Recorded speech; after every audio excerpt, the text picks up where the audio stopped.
And we are live. Welcome back to another installment of my weekly lives here on Entp Life. On this channel, I mostly talk about real estate investing and business, mainly because those are the two things that I'm using to really fuel my passions in life, which is really going out there, living a global lifestyle, and doing all the things that I ever dreamed about doing as a kid and as I was an adult. All right. All those things require money, in my opinion. And I really don't want to feel burdened or limited by how much money I earn and that sort of thing. So I've really lived a life as an entrepreneur. I like the freedom that being an entrepreneur allows. I like that it allows me to use my problem solving skills as an ENTP personality type to kind of decode and solve problems in the world and monetize that skill set. At present, I own and control quite a substantial real estate portfolio and I guess now a growing home healthcare business. I have two home healthcare companies, one in New York, one in Florida, and also the family business that I'm a partner in. And we're looking to do exciting things in the home healthcare space, especially functioning as a tech-enabled home healthcare service provider. But that's not what we're here to talk about today. Today, we're here to talk about YouTube and how I'm using YouTube to fit into my passive income strategy and how I use it as a marketing tool and accountability tool and a tool that allows me to reach as many people as possible. I've always been interested in having a YouTube channel. I actually thought about having a YouTube channel back in the days, in the infant days of YouTube. First, it was to upload the music and potentially store music videos for when I was in a hip hop production group. Then it was to have a cooking channel, which I delayed for, like 5 years. The original name of that channel was going to be Dinner, Cocktails, and Love. I wanted to show men really how to cook for their lady or the significant other if they're into dudes. But I want to show men how to handle themselves in the kitchen and how to kind of prepare dishes that you could use on date nights and that sort of thing. And at the time I was living in a studio apartment that didn't have the best setup for what I was looking for. I was actually looking for, the kitchen to look and feel a certain way. And it wasn't until maybe 2017, I don't know, something like that, about 3 or 4 years ago, that I had just renovated a house. And I was like, you know what, this house, I'm actually going to live in this one for a while. And this house will be the set of my cooking channel.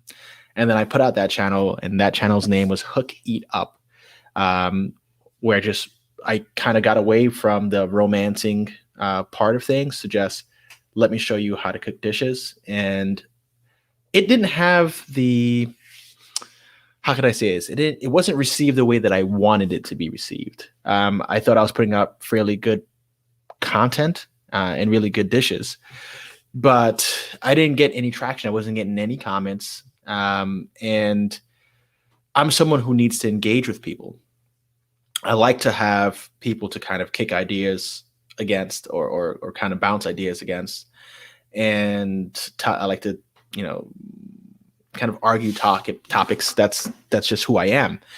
And there was no conversations happening on on my poor little channel, Hook It Up. People would just come in, watching the recipes, reproducing them, never giving feedback as to whether or not they liked it. It was very little interaction. Then I started to introduce a little bit of my love for aviation and flying. I did a video where I flew from Long Island to Nantucket to buy cranberries just to make cranberry sauce right around Thanksgiving. And it was produced more of the story of who I am. And I was like, there's so much to me other than this guy who likes to cook. I need to have a channel where I kind of cover whatever I want and give a more holistic view of who I am. And right around the same time, I took my first Myers-Briggs personality test, and that opened my eyes to what my personality type is, which is ENTP, and really explained why I'm kind of as random and crazy as some people had observed my entire life. So, including myself. So once I kind of started taking a deep dive into I guess typology or the MBTI structure, I was like, you know what? There's not that much information on ENTPs on YouTube, like kind of high level overview. What is a personality type? What is it like to date us? That sort of this sort of thing. But it didn't really give good examples of how we live our lives. So I decided that I was going to come up with this channel, ENTP Life, a channel where I talk about me and what I'm doing and that educational aspect. Because oftentimes ENTPs have a wealth of information because we do so much so frequently. We obsess about things at times. We accumulate a lot of data, and then we're able to connect that data in our minds in pretty interesting ways. And because of that, whenever we have the opportunity to talk about what we know, and since we like to talk a lot, we end up teaching people and kind of walking them through what it's like to do whatever it is that we're talking about. You know, flying, opening a home care agency, flipping real estate, whatever it is. We know a lot about a lot. And I was like, you know what, I could start this channel just kind of talking about the things that I know, teaching people, engaging with people, and seeing where it goes. And this channel has done fairly well. I feel like I can grow it more aggressively. I'm still trying to find the right voice and who to connect with. I obviously am appreciative of everybody who does tune in and watches what we do here. But since the topics are varied, people have come to this channel for different reasons. Some of them just to learn about investing in real estate, others to learn about healthcare businesses, others to learn about buying €1 homes in Italy. Others may be here just to may have come across my channel just when I discuss YouTube strategy. So since I have such a varied, I guess, subject matter, my audience is varied, and I think it's kind of confusing for YouTube algorithm as well as people to really understand what it is that I'm about here. But that's who I am. And if I niche down to one topic, I'm gonna end up stopping the channel because I'm not gonna want to just do the same thing over and over and over and over again. That's like hell for me. So I'm going to continue being me, covering the content that I want to cover. But what I realize is that I am an advocate for people living life on their own terms. I'm an advocate for the openly strange. I'm an advocate for anybody who's kind of like a contrarian thinker. And I want to support that audience and help them really realize their dreams and not paint themselves into a corner. I think when you look at like the midlife crisis or even like the teenage crisis, what creates that conflict is that people tend to mute that inner voice, their conscious, with, I guess, or their ego with their superego, right? Like the construct that you've made to fit into society. And the ego and the superego are at odds because deep down you have a conscious that's telling you, I really want to do this, but society says I shouldn't. And then my family says I shouldn't, or my spouse says I shouldn't. And we end up just boiling inside and either imploding or just flat out breaking bad and going rogue at like the halfway point in your life. Because, you know, me, I'm 38 going, you know, I feel I'm close to like that halfway point. Expect to live to 100 plus. But at 40 years old, I would say it's safe to say I'm at the half point of my life. And I'm seeing other people in my age group who almost seem like they are unhappy and confused because they did everything according to society standards. They achieved perfection of their superego, but they're unhappy and they're not fulfilled. So as I see more and more of that, and I engage more with the community and realize how many people kind of live vicariously through me, and when it's time for them to act on their own dream, they kind of take a step back because there's some sort of roadblock. It's either their debt, their partner, their life circumstances, not enough money, uncertainty, their race, their sex. There's always something that's stopping them from actually acting on the thing that's in their heart. Um, it's hard for me not to act on the thing that's in my heart. I'm more likely to do the things that kind of drive me. Where I kind of negotiate is if I know that thing is going to hurt somebody's feelings that I love, and I don't want to do that. So I'll compromise myself in that scenario. But that's too much about me and my psyche. But either way, I'm starting to realize that my place on YouTube is to be someone who dreams out loud and shows that you can execute on those, childish ideas, right? Whether it's I want to sail around the world solo, fly around the world solo, build a business that, I sell for millions and millions of dollars, becoming wealthy, or whatever it is.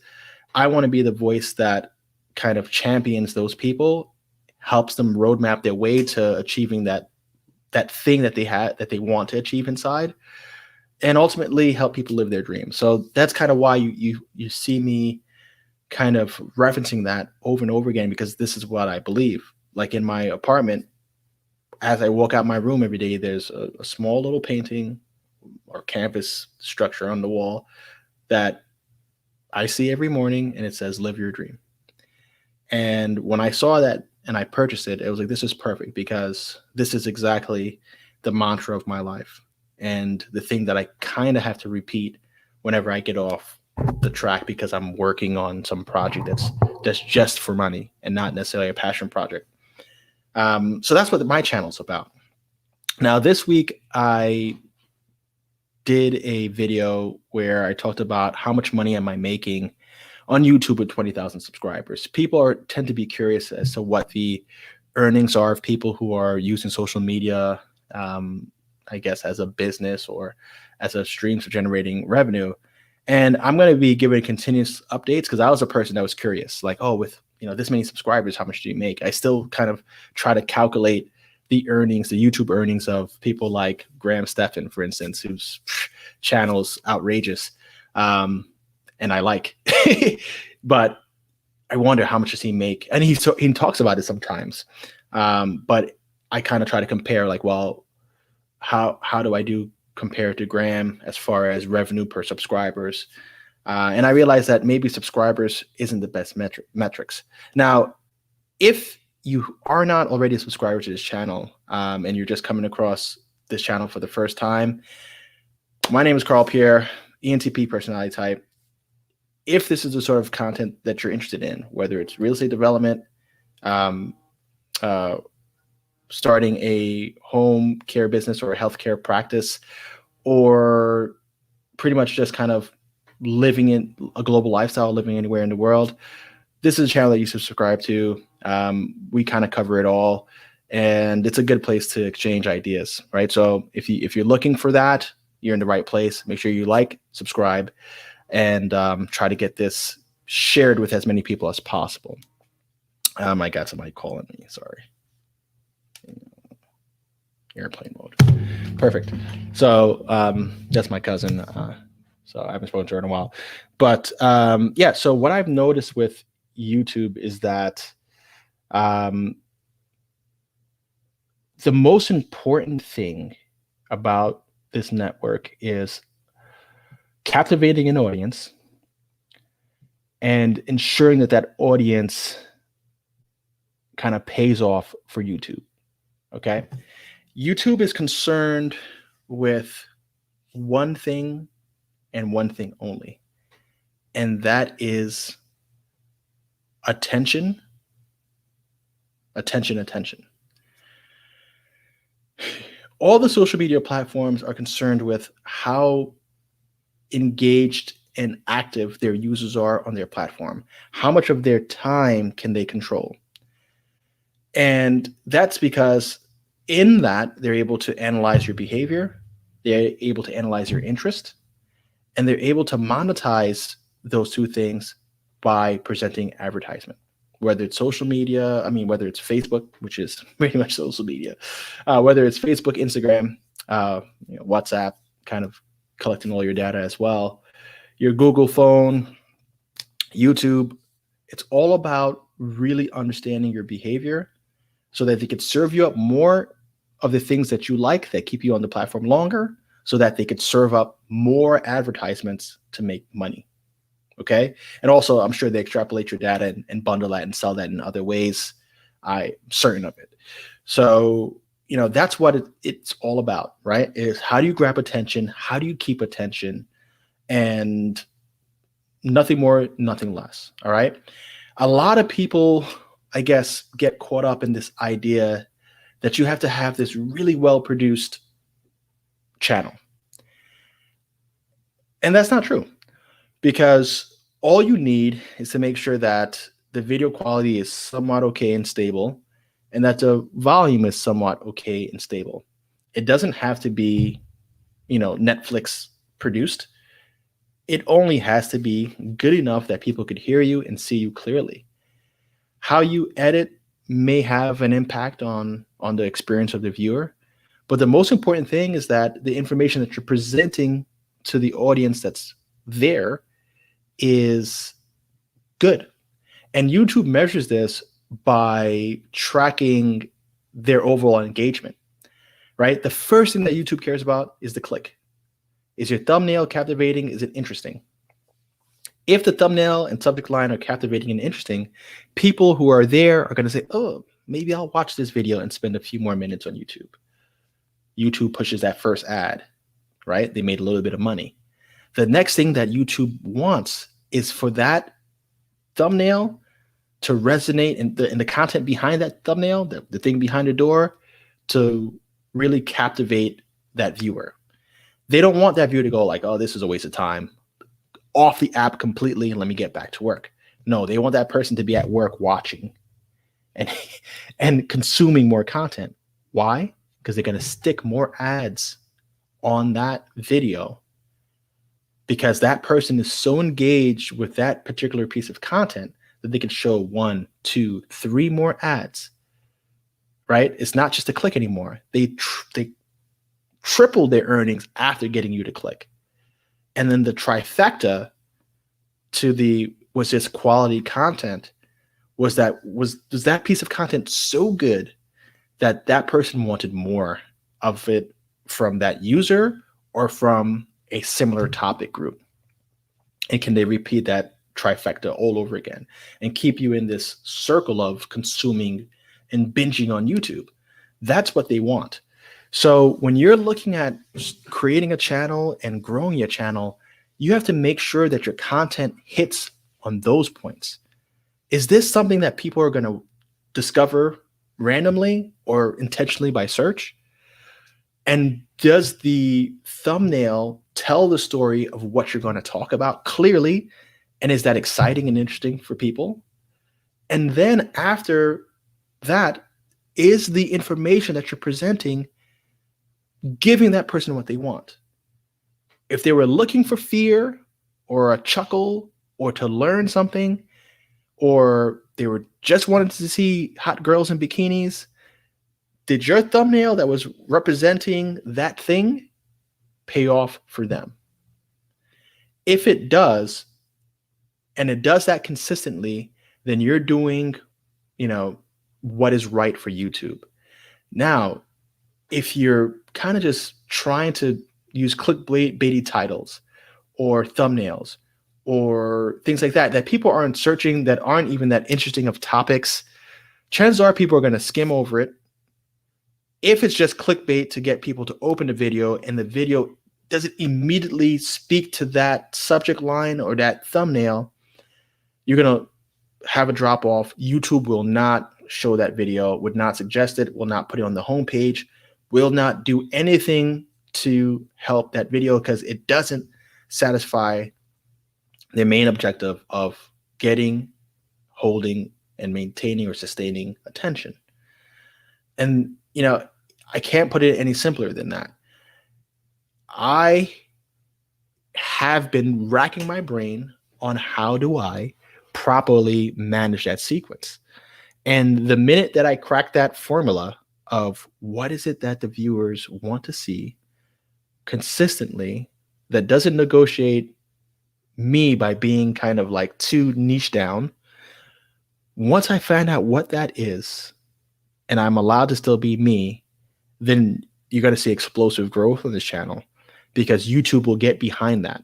Because what they'll see is that there's an audience that is interested in this particular sort of thing, these topics, this person, for whatever reason, what are his characteristics, and they're going to present that to other people. Another thing that YouTube does is YouTube tries to show you to people who look like you. It's absurd, but it's true. They're going to analyze the appearance of that character, and they're going to show that video to people who tend to watch videos that kind of show people that look a certain way. What do I mean by that? Well, if you look at my audience, I have a lot of Black male followers. Is that coincidence? Is that the YouTube algorithm at work? Is that people just identifying with the personality, with the person, and saying, hey, this guy looks like me. Let me click this thumbnail and see what the hell he's talking about. Does he act like me? Does he believe what I believe? That could be part of it. But I notice certain things with YouTube as what content they present to me. And it's based on what I've watched historically and what are the common themes. Even though I don't kind of cover race-related topics, maybe probably 1% of the time, I'm still presented in that fashion. No different than if you look at like the beauty vloggers. Their audience tends to look like them. One, because obviously they have the same facial features, hair color, skin color, that sort of thing. So when you're picking makeup and hairstyles, you're going to tend to look for people or look to emulate people who look like you that you think look better than you. But at the same time, once they detect that and they're able to racially profile, ethnically profile you, maybe profile your religion, they're going to profile you based on your interest or you as a being, and they're going to present you more and more information like that. So when you're constructing your channels and you're constructing your subject matter, try to speak to something that is searchable, something that is easy to category, easy to tag, easy to group. Because once you fall into that group, then you start to get kind of circulated amongst anybody who has interest in that topic or that keyword. I'm going to start an aviation channel, right? I'm kicking around some names. I'm probably not going to say them here just because I don't want anybody to steal my name, and then, I have a few trolls that might do something like that. But I'm going to create a channel on aviation, and it's only going to be about aviation related things, right? So the main theme is going to be aviation. And I don't want it to be like any other aviation channel, but since it's an aviation channel, it will circulate through as a suggested video to anybody who watches the other aviation channels or who are subscribed to the aviation channels, because people will watch the same names, right? I watch Trent Palmer, I watch Mojo Grip, I watch Stevie Knievel, or whatever his name is. Those are probably the top three that I watch. I watch that guy that has the Cirrus aircraft, and then I watch random aviation videos that pop up from time to time. And I notice that they start to feed me new people, right? Like there's what is his name? He just redid his Piper Cherokee 6. I don't remember his name. Anyway, it doesn't matter. But I start getting presented aviation content just because of the subject matter. And looking at that, I realized that's where I made my mistake with ENTP Life. In that I was too broad in myself, right? My interests are so broad that it's just that way. Maybe I'll attract a bunch of ENTPs, because they're always looking out for new information. So if I keep presenting new topics, they're gonna just come to the channel to learn from this guy. But what else is there that I could say about that? But ultimately, if you're starting a channel, really, really understand that that's what's going on. Understand it's all about the attention and how do you manage that attention. Other than that, there's nothing that you could do. If you identify a space that people are desperate for information, that isn't quite addressed in the proper way, you will succeed. I think an example of that is my Italy, my When You're Home series. When I saw the article, I did what most people do. I started to Google and started to YouTube it. And I didn't like the content that was out. I've become friends with the content creators that have produced content, like Davo and like Super Savvy Traveler, Chris. I'm friends with them, but they didn't present the information the way that I would have preferred to consume it. So when I went out to Italy, I went out with the mindset of, I'm going to make a video for people who think and feel like me, that have looked at this and said, hey, you know what? I need the entire process in order. I need to see somebody do this from beginning to end so that I know what to follow, what to do, what not to do, etc. And I want it to be polished material so it's entertaining. And that's why I made my Italian series the way that I did. And lo and behold, that was the only video that I've had that really got viral, that YouTube pushed like crazy. And it's responsible for half of my subscriber base. Maybe even more than that. I'll probably say in total, I probably have about 12,000 subscribers that have come purely from my Italy series. But I don't want to just talk about Italy. And that's the conundrum, right? How do I keep engaging that audience? How do I keep keep them interested, right? Because they came here to learn about Italy and how to buy these properties. How do I pay off their interest without selling out myself, right? And when you're looking at, we're all guilty as content creators of looking at how many likes, how many comments, how many shares, how many views our video got, because that's the validation that we did a good job, right? Typically, it's a bunch of pats on the back that make you say, okay, I did, this one is a good one. So when you release a video that's on a completely different topic that doesn't get circulated because it doesn't match the interest of your core audience, it could be a really good video that just gets buried, and that makes you say, oh man, I guess the topic stunk, or maybe nobody's interested in this. Meanwhile, there's a whole world of people who would have been interested in it if your channel niche was that. So when I put out an aviation video on ENTP Life and it gets buried, it may make me think, oh, nobody cares about aviation on YouTube. But that's wrong. Nobody, maybe in my community, cared that much about my aviation video. So YouTube only sees it as not interesting. Didn't get clicks, right? The thumbnail didn't get clicks. Nobody watched it. Very few people watched it. This is bad content from Carl. This is bad content from ENTP Life. Buried. Meanwhile, if I had an aviation channel and I covered the same exact topic, when it got circulated to my aviation audience, that particular topic may have been very interesting to them. They may have gobbled up that content, and then YouTube would say, this is really good quality. This meets the attention standards that we're looking for. Push it, push it, push it. Then it'll get pushed to all the other people who are subscribed to YouTube aviators and that sort of thing. And bam, you get virility. Okay. So you need to understand that that's what's going on with your channel. Also, another thing to consider is that when you're just starting out on YouTube, YouTube is hazing you. YouTube is initiating you into the YouTube cult. Yeah. And there goes that. 1 second. Let me fix this. Perfect. YouTube is initiating you into the YouTube cult.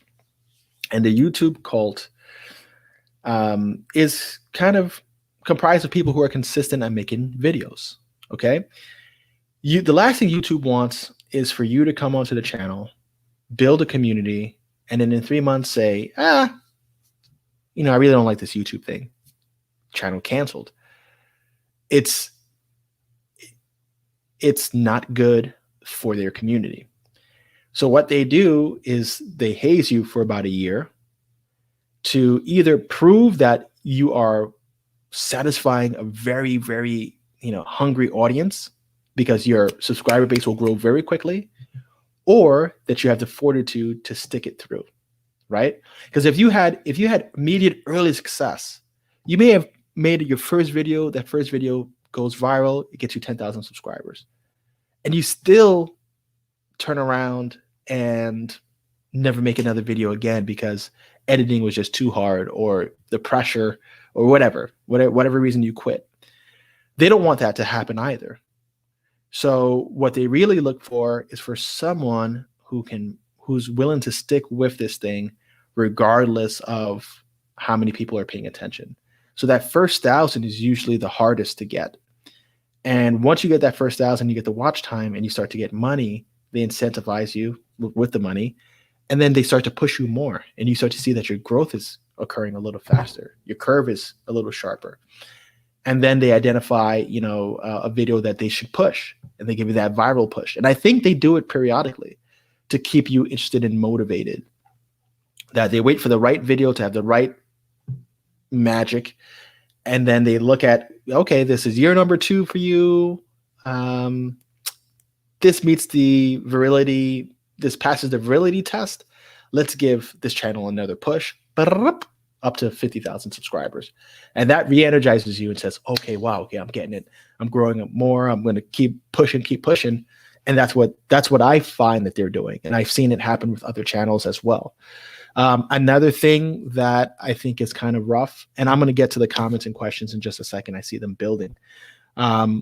Another thing that I think is kind of tough is, and you'll see this, you'll see a highly engaged audience, and that's usually attributed to the content really just being that good, or them being so niche down and the content being good, where their video views per video almost corresponds with their subscriber base. People with 200,000 subs getting 200,000 views per video. Like, everybody who's subscribed is really waiting for the next video to release. I think that's incredible. Mine is down at like 5% of my subscriber base watches my average video. And I want to do something about that. I want to get that engagement up, because I think someone who may be interested in Italy may also be curious about Brazil, and they may be curious about, real estate investing and how to earn passive income so that they don't have to depend on an Italian job. So I need to make sure that that messaging comes off, so that when my, bald aging face appears on their screen, they know that I have something valuable to say, or something interesting to say to them, regardless of what landed them on my channel in the first place. So I need to make sure that I'm developing with the audience as best as I can. And the best way for me to do that, honestly, is for you guys who are watching to give me feedback, like detailed feedback, not like, oh, I like your channel. I like when you discuss this topic, or how you explain this particular thing. Can you cover more information on detail? And the more that you give me feedback, I could kind of look at like what is the average sort of need or want from the community, and that's how I'm going to learn what's missing, right? What's missing from the channel, what's missing from YouTube is from you guys. You guys will tell me, I'm dying for this sort of information. Can you please provide me with it? All right. So I hope I've kind of explained in a little greater detail than what I did on my channel, what the logic is behind like YouTube, and how they kind of pair you with my content, as well as how you should be going about building your channel if you're out there building a channel. Also, if you're building a channel, share it right in the comments. There's people who are going to be paying attention to it, and we'll highlight your channel so people could check it out. When people tell me they have a channel, I usually check it out and I'll give them a bit of feedback based on my initial impression. There was, I think, 501 architects or something like that. And I was like, dude, your project look cool, but provide more texture. I would love to see the city that this project is being built in. I would love to see the actual architectural site. I would love to see you and your thinking behind what was your inspiration for this building. Are you copying somebody's design? Did you copy somebody's design? Did you modify it to a certain extent? Did you dream this out of nowhere? I want more information about you. What made you create this beautiful thing? So I'll give feedback like that. So definitely share your channel. I'm kind of curious what you guys are working on. And at this point, I'm going to kick it over to the questions. I'm going to answer for 15 minutes and get out of here for 9 o'clock. Carmen, hello. I don't know if you're still here. If you are, no. Hi, bye. I'm leaving. Perfect. Elise or Elise, that's my father's name. Hey, my favorite online ENTP. Oh, thank you. Randy from Freelance Latham in the house. If you need virtual assistants, not virtual, they're real people. I don't think they're virtual. But if you need educated, bilingual, computer literate staff, definitely check out Freelance Latham. They'll get you good talent at reasonable rates. New to the channel, what is an ENTP? An ENTP is a personality type that is characterized as being extroverted, intuitive, thinking as their dominant function for processing information, and perceiving, which means they are all about the possibilities rather than strict order and organization. And thank you for answering that question. Carlos, welcome back. I'm always looking for investors. I'd be a fool not to look for investors. What's going on, Rob? Hope all is well. It's great because you know why he comes here? Because we give Carlo attention, so he comes back. Of course, with people like that, it's like the class clown, right? Why is the class clown clowning around? They're usually desperate for some kind of attention, any attention that he could get. So most likely, he doesn't get much attention in his regular life, whether it's from his parents or from love interest or something along those lines. He's kind of probably a lonely person. And here he has a voice. He gets some attention, even though it's negative attention. It's attention nonetheless. So that's why. But I welcome him because he will ask or try to ask challenging questions, and it's good for people like that to ask questions because we actually could get somewhere in talking about some of his questions. And like I said, it gives him a voice. So just let him be. Because he's looking for an investor. I always look for investors, and I'll explain that. So I take on a lot of projects, and more often than not, those projects require capital to get done. And obviously, an investor will be interested in projects that are interesting to them, both from a monetary perspective and from what the end product is going to be.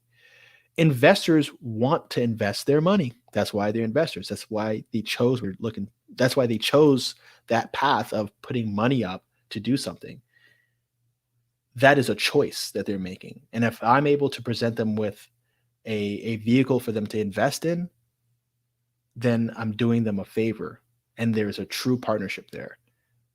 So, there's nothing wrong with looking for investors.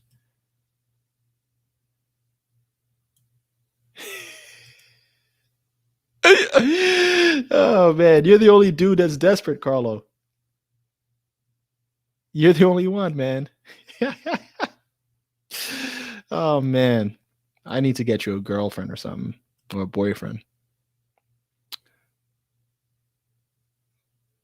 Okay. Let's see if we have anything useful here.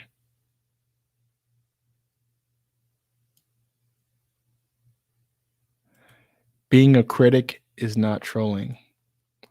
Uh, yeah.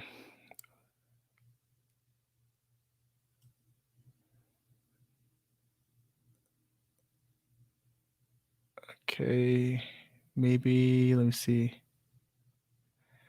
Trying to see just Carlo bashing. TikTok does the same. Yeah, TikTok, like all of them do that. It's kind of the hallmark of social media. They have to. Humans by nature are going to group things. Okay, so we sit there and we look at we group fruits. We group fruit from vegetable. We group berry, like a subcategory berry and subcategory. We're always sorting things out. And because humans have this tendency to sort things out, it makes sense to have that our software kind of fits that, right? It's created by people who are accustomed to sorting things out, and they know that everybody else sorts things out. So they have to do that, and that's how you're going to essentially capture human beings is by kind of creating the environments and the information and packaging it in a way that they're used to consuming or used to kind of processing. So that's why they all do it. Lorianne Richardson, I think with the ENTP channel, you need to show more of your life. The audience would need to see your life. More of my life, like what exactly? Because I think I show quite a bit. Um, I show my travels a bit. I show my work a bit. I don't really have like the camera in like my meetings because that's gonna be kind of annoying. And then you know I could try to show that, but like exactly what would you want to see more of from life itself? There are probably YouTubers who are ENTP personalities and have a broad audience because the audience is seeing their life. The audience watches because they develop an interest in the creator. Yeah, of course. So, but the thing is, I agree with you. I think there's a lot of content creators that are ENTPs actually, based on how they deliver information, how they kind of navigate life. I think a lot of them are honestly. The need to be creative, the need to speak, the need to kind of show and collaborate. I think those are all kind of ENTP traits. Um, but I need to, because I know personally, I don't get caught up in people's lifestyles on YouTube. Um, it doesn't intrigue me. I'm more of a browser of I'm looking for specific information. So I tend to think people are like me, like this vanity kind of complex. I tend to think people are like me.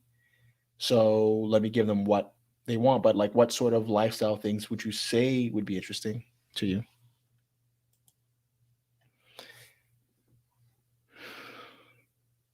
If I had to choose only one, which would you choose to live, North or South Italy? I would say South. Um, no question. I like palm trees. I like warm water. I like not freezing in the winter. I don't want to see snow ever again. It's not something that I care for. I like. I think where it's warmer, you tend to see people tend to be a little more laissez-faire about life, like, you know, don't worry, be happy kind of mentality. Um, and that resonates with me, even though I work a lot. I like people who kind of view life that way because they kind of pull me out of my like, gotta go to work mentality. Um, yeah, South for sure. I like the way the South looks. I think the North is cool if you're more the industrial type. But I like the way the people in the South look, tanner skin, curly hair. I like the abundance of seafood in the diet, just because the more exposure to the Mediterranean Sea. Well, I like the South and the coastal South, to be more exact. Um, I've been looking at like the Calabria region and Scalea, um, as far as like areas of interest. Another person had pointed out Puglia to me, and that's kind of the heel of the boot. So I yeah, definitely the South is more my speed. Just weather and the people. Erica, aka Eric, aka Russell. Eric, aka Russell.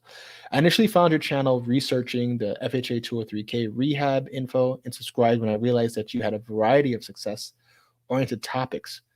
Well done being so open and sharing so much info. Okay. Thank you for that feedback. And good to know that that worked out that way. Because, like, so from a strategic standpoint, they kind of refer to that content as evergreen content that people will keep searching and reviewing as time passes, not just like the it topic of the week, right? So FHA, the loan program as a program, or the 2 or 3K loan as a program, is kind of like not not so popular.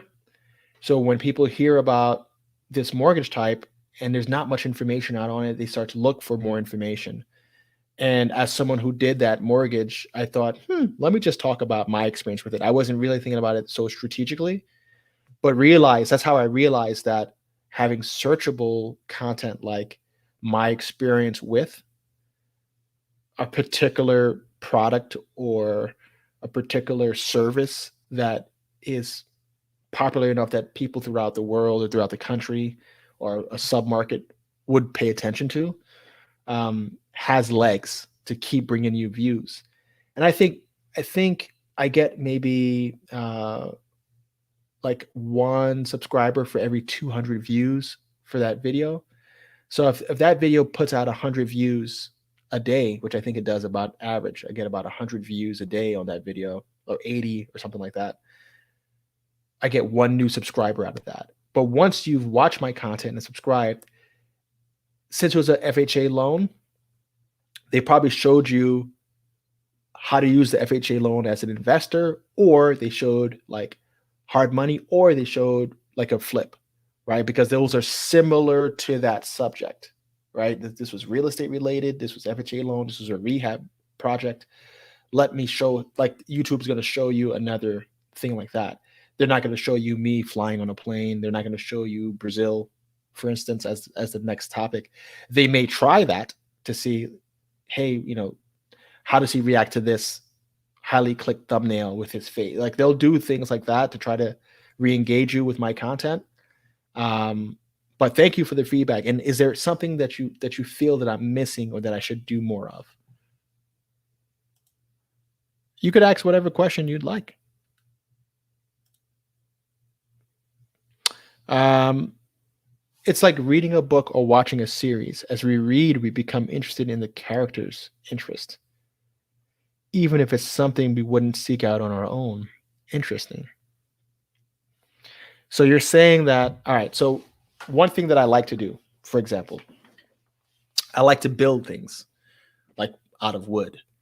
And I'm currently doing my rehab project in Fort Lauderdale, and I'm thinking about coffee tables, right? And I've done this coffee table a few times. You'll see it in a few of my projects.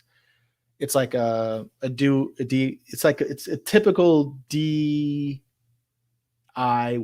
sort of project. It's like a table made out of fruit crates. And I saw this maybe like 2 years ago. I made like 3 or 4 of these tables so far, and I make them pretty quickly. It's an easy thing, but I like them. They add some texture to a space. They're kind of unique. They provide for some storage. So I'm thinking about building one of these again in the property that I'm doing as a coffee table, And then I tend to build like I've built like herringbone dining tables with like a herringbone pattern. So I like to do things like that. I might be building a barn door there as well. I don't know, or platform bed. There's things that are running through my mind that I want to build. So you're saying to kind of feature something like that, like I'm building a table out of this. Here's a cool project to do with you and your kids. I'm doing it for my Airbnb rental property, giving some background on the rental property, and then going into how to build this table. You're saying something like that would be like interesting to you, or something else. The other successful channels are basically reference oriented and not as broad in material. Gotcha. Anchor, Desi. I'm based in Canada and I want to start a home care business. I'm already providing home care physical therapy services in my local community. Okay. That's some background. Le Francia D'Angelo, welcome and hello to you too. Where are you kind of signing in from? And your name, what does it mean?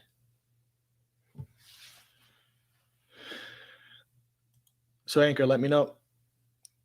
Oh, you're based in New York. Where in New York? Come on, details.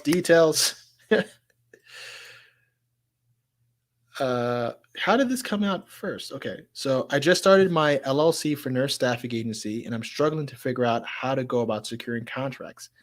Any suggestions or resources? You are in luck for two reasons. Reason number one, I'm putting out a course. I know it sounds so freaking cheesy, but I'm sorry to do this to you, but I can monetize it, so I can't help it. But I'm putting out a course that is geared towards how to start a healthcare staffing firm and all of these details. Um, I also have proprietary software that I built out. It's called On Time ITS. If you go to www, I'm going to put that on the screen. If you go to www.ontimeits.com, you can see what my software is about. I originally built it for home healthcare, but I now have a version for staffing firms, especially healthcare staffing firms. And what I do amongst the group of users that we have using our platform, the companies, I hold monthly webinars where we talk about strategy and kind of like strategic partnerships, even between some of the companies. And we could kind of go over that in detail. But I will answer your question just so you don't feel gypped. But definitely reach out to me. I could get you into that course. We're probably launching it in June or so. I'm still putting together lecture material. Then I have to film it, edit it, and then it'll be ready to go. But to answer your question with how do you go about securing contracts? First, you have to identify who is your target customer, right? Are you targeting schools? Are you targeting SNFs, skilled nursing facilities, nursing homes? Are you targeting hospitals? Are you targeting clinics? Who is your target customer and why? Second thing I would do is at least build up a small reserve. Man, the burps start.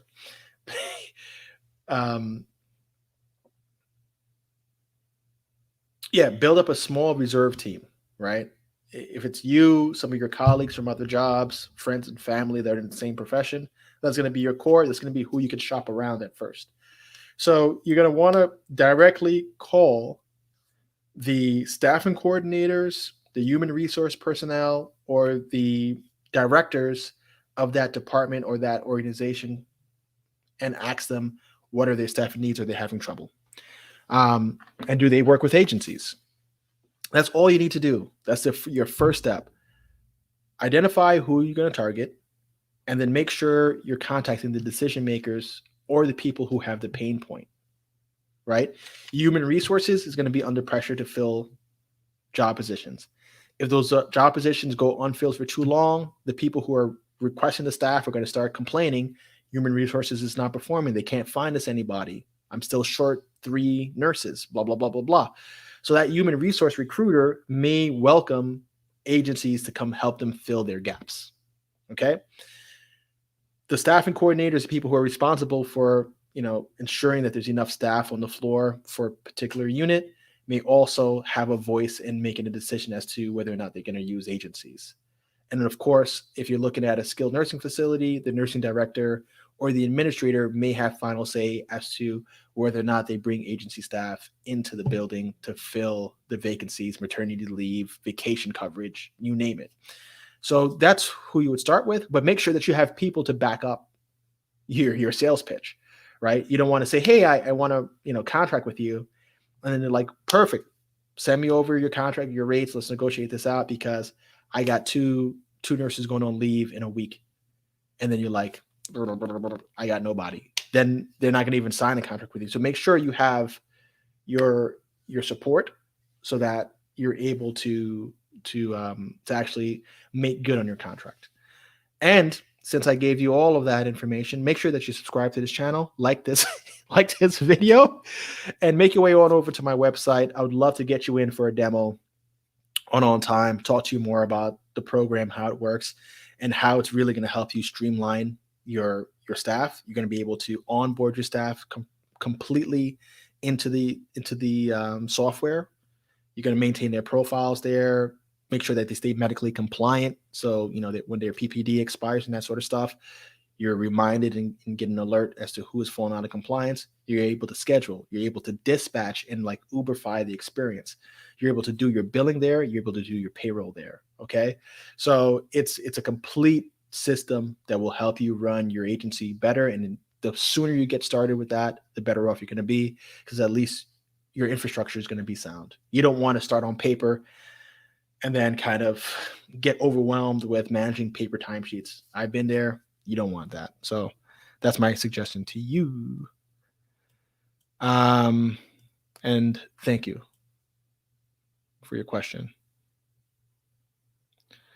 Yassine, welcome. It's better late than never. But, you could always rewatch. Not a big deal. Mark, so we are financially ready to move to Italy. What's next?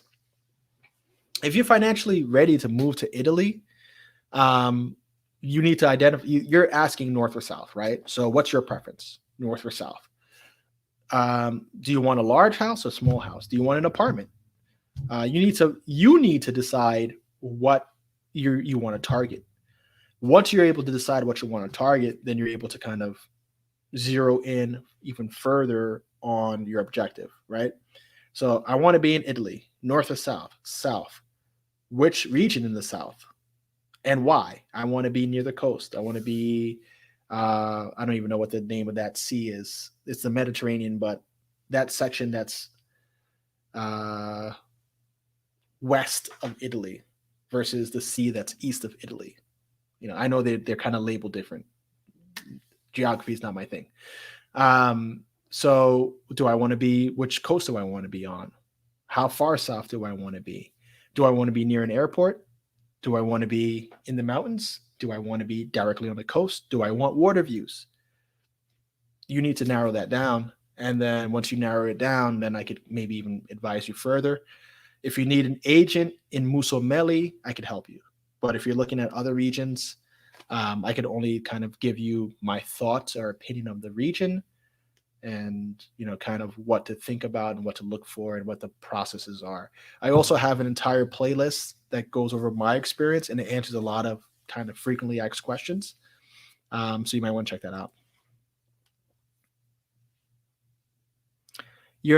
That's funny because that's what I went to college for. So I went to Stony Brook. I studied health technology and management, concentrating in radiology.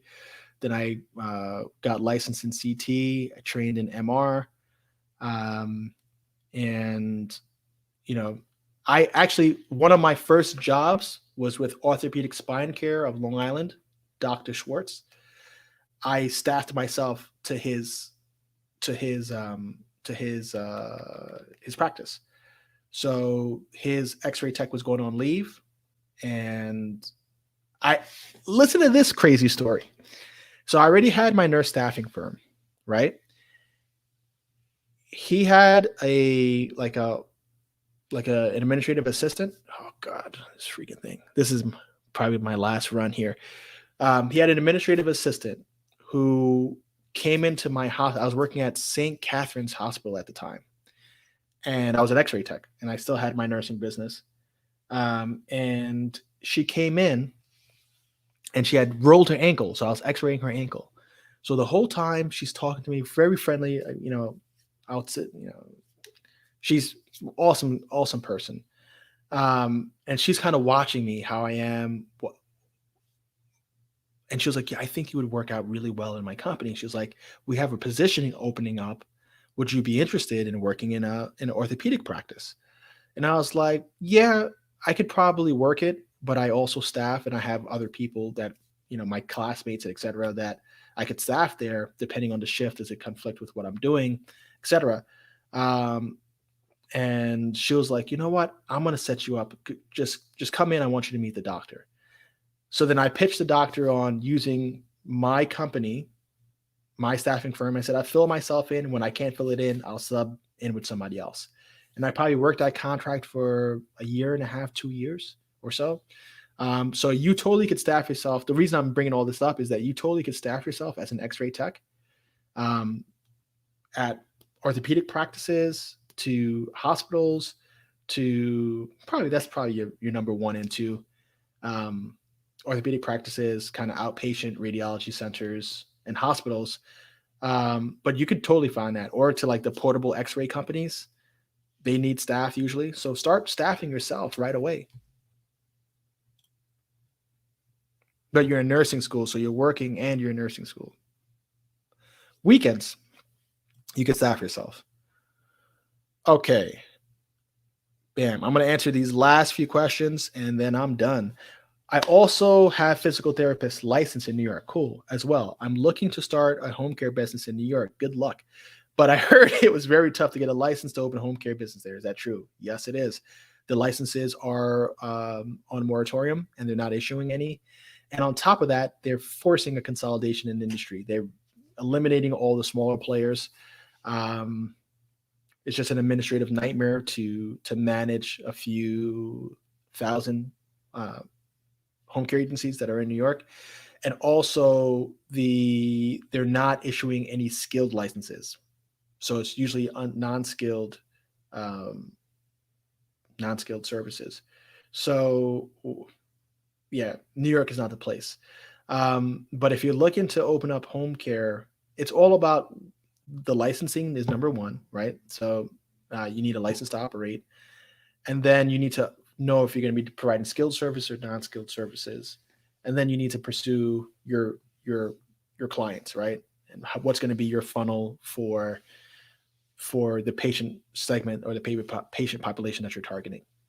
Um, I think I think as a physical therapist, if I were you, I would probably start a physical therapy staffing company, just because home health care, to be completely dependent on physical therapy, like there's not many dedicated physical therapy, home healthcare therapy practices, because they're usually going to be skilled nursing with the therapy as an add-on.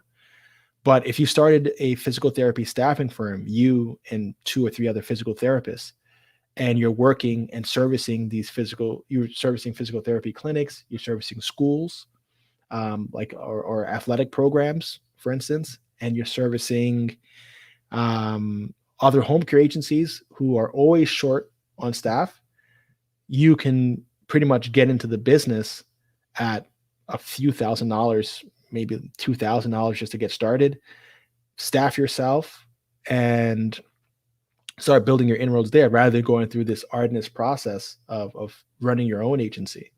Leave that up to the agencies, man. And I'm not saying this because I'm afraid of competition. Some people think that. Home healthcare is not easy at all, okay? It is not an easy lift. If it wasn't that I was doing this my entire freaking life, I wouldn't be doing this at this point in my life. Absolutely not. But it's what I know the best, that in real estate. So those are my bread and butter, so to speak.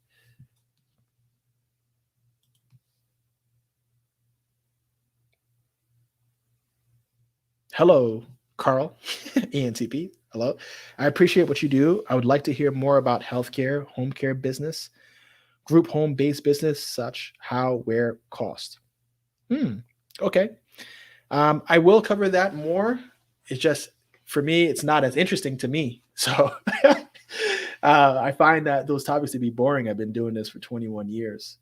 Um, but I am going to cover more on the staffing side. I am in the process of purchasing quite a bit of home care companies, one including a group home sort of business. So if all of those things go through, which I anticipate they will kind of work out, then I'm going to document what that has been like. Um, and then kind of how those different businesses are organized, how I organize them, how does the money flow through. It's boring stuff for most people, but since I do have a large audience that's interested in healthcare, because as you see, there's multiple questions on the topic. Um, I have a pretty sizable audience that's interested in that, and there's not people talking about it. Like if my whole niche was that, I would do pretty well because it's a niche that's not really covered in great detail. People are very hush hush about it for whatever reason. Um, so yes, I will do that. Thank you. Damian Roberts, gobble it up. Exactly, because I'm going to be charging for all of it soon. So gobble it up while it's free. Um, flirt MB. Man, I don't know what that means. Hey man, was going through YouTube as a drunk guy, going through my first real breakup, and I saw you were an ENTP2 talking to some people. Therefore, I came to give you all the good advice I could. Awesome, thank you. Let's get it, man. Let's live our best lives. Awesome.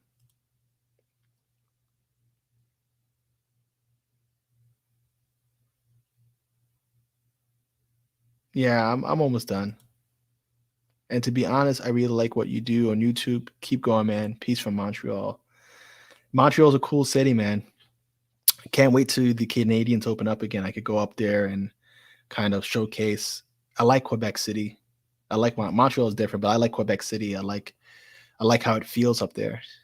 Um, be cool to show my lady. She's never been up there. I'm a licensed practical nurse. How can I start a staffing CNA and nursing agency? I would say this, Belinda. Shoot me an email here, Carl. This is too long to explain in right now. Shoot me an email at this email address. Use the subject line staffing agency. I have maybe like 50 people so far who have expressed interest in wanting to start a staffing agency. I'm putting together that course. I'm going to be able to give you everything from beginning to end, how to do this. It's not a hard business. It's a lot of moving parts, but I explain those moving parts. And once you get started, you got to be thankful because let's just say you're making an average of $5 an hour spread on these employees. More possible to hire the employees paid. For instance, like a nurse, an RN, physical therapist, those sort of positions. You're going to be able to make 5, 10, 15, $20 an hour spread for you. But let's just say you had 5 people working at $5 an hour. That's already $50,000 profit. To manage 5 people is a non-event. You scale it up to 20, 30 people, you're now making, $150 an hour. And you might be making $150 an hour 24/7. What does that equal? And if the higher the professional level is, like I understand you're looking at CNAs, but you're going to make a small spread on CNAs. They're going to be a little less, I can't say responsible, but they kind of are a little less responsible. And I don't want to sound kind of like, because CNAs and HHAs are really a strong workforce, and they do a lot of hard work, but they tend to have a lot of education gaps and social factors that are influencing their reliability, um, which is unfortunate. But they're kind of harder to manage. RNs are a whole lot more easy to manage because once you get them into their routine, it's set and forget it. As long as their pay shows up on time and they're kind of accepted in their facility, you're never going to hear anything about what's going on in their lives. So I would focus more on the LPN RN crowd than the CNA crowd because you're going to be making more per an hour on those higher paid nursing professionals than you would on the nurse aides, and it's going to be easier to manage. So you'll make more money and less work, and they're also more in demand.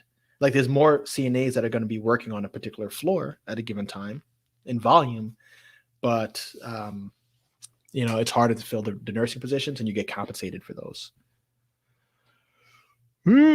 Almost done. Belinda, I'm a licensed practitioner nurse. Okay, I answered that. Thanks, man. I really appreciate your view. How can we chat further about home care kind of business? You got my email down below. Shoot me an email, subject line, home care, staffing agency, something along those lines, and then I'll get back to you.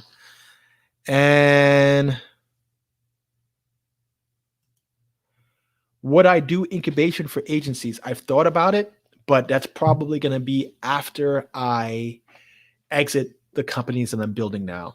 I think once I get to a point where I'm satisfied with kind of the nest egg that I built for myself, that I'll probably put together my own venture firm or incubation company. Or yeah, it'll be kind of like incubator / accelerator / VC firm / family office. The Entp problems. But yeah, it'd probably be something along those lines because I feel like I have a lot of knowledge to give. And if I were to incubate different organizations, there's tons of people like this who come and say, hey, man, I want to get started in this. It's like, well, this is an easy knowledge transfer for me. And if I could kind of, how could I put this?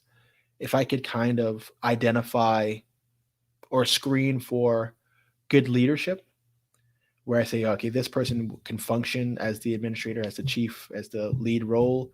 They have a good core team. This is, yes, I can incubate them and kind of, obviously take a percentage and build that company out. So once I get to that point where I'm not focused on my own businesses so much, can I start to do things like that? Right now, I don't have the time for it. But that is up my alley and kind of what would bring me joy in life. All right, guys, thank you very much for joining me here at ENTP Life, another installment of my live community sessions. I really appreciate you guys for coming out and doing this. I like to answer questions. I like to know that I'm having some sort of impact in people's lives, whether it's entertainment, like for Mr. Carlo, or if it's answering people's business or retirement goals or that sort of thing. So thank you for that. And last question, Belinda, you got in right at the last second. Please, can you explain more about what niche is and how it works? Okay. A niche is like I guess to put it clearly, a niche is like a refined section, right? So how can I put this? Sports is like a larger thing, like healthcare. Then you go down to, okay, we'll look at healthcare, right? That's the bigger thing, right? Like an onion in a way. So healthcare is a bunch of different things, right? And then from healthcare, you have healthcare facility types. Let's call it hospitals. And then you have hospitals for peds, right? And now you're essentially niching down and getting more targeted to who your market or your target demographic is. So you went from healthcare to hospitals, from hospitals to pediatric hospitals. You could take it even further and go from pediatric hospitals to NICU. and now you're only staffing and recruiting. You're recruiting and placing only pediatric nurses on NICU units, and that could be your niche. And you only target pediatric hospitals throughout the country. I hope that explains it. One more question. Bam, last one, and I'm out of here. How do you handle to live in another country as an ENTP? It's been 2 to 3 years. I landed in Canada, been through 30 countries. I'm quite interested with how you've been through it. I've only lived in the United States like on a full-time basis. Most of my other stuff is travel. I'm just starting to get into living globally because that's what I want. So the next place that I'm going to live is Colombia, and that starts this fall. I don't really have a process other than, do I like it here? And being able to finance my lifestyle with what I've built here in the United States. So I don't really look at it from like, oh man, I got to go to a new country, get residency, find a job, find income. That's not my problem. I go there because I love it there, and I'm able to live my life no different because my money's still coming from the US. Um, so it's really more cultural submersion for me than it is like um, making a living and living a life there. How do you handle being in new relationships? Their people are people. They fundamentally are the same. They need to live. They need to love. Oftentimes they try to reproduce. I just continue to be myself. And the people who like me like me. The people who don't stay away from me, and vice versa. I don't really have trouble with it. I think it's important to learn the customs. It's important to learn the language. Um, and then it's all a matter about how much you want to fit in and how much you want to, you know, be yourself. Colombia, yep. Colombia's a cool country, and I got some videos coming out on that because I was there for Christmas to film and kind of talk about that. I got kind of like the same series that last thing. This Sunday, I'm closing out my Brazilian series on my initial property search. Remember, I went to Brazil in October. It's now March. So I've been trickling that content out from October till now. So sometimes, all that filming took place back then. It seems weird because it's freaking YouTube land, but I'm not going back and forth to Brazil or to Colombia all these times. No, I'm right here in Fort Lauderdale. I'll go somewhere for a week, 2 weeks, capture all the information that I need to capture, do what I need to do, and then we're always going to be reporting on a lag. So this Sunday, I'm releasing an update on Brazil and the final chapter to that first trip. I also have an offer out on a property in Brazil. If that all goes well, that'll be the series part 2 and how I am doing the project that I'm doing in Brazil. But yeah, you'll see it all, and I hope to see you in the next live. Take care, everybody, and good night.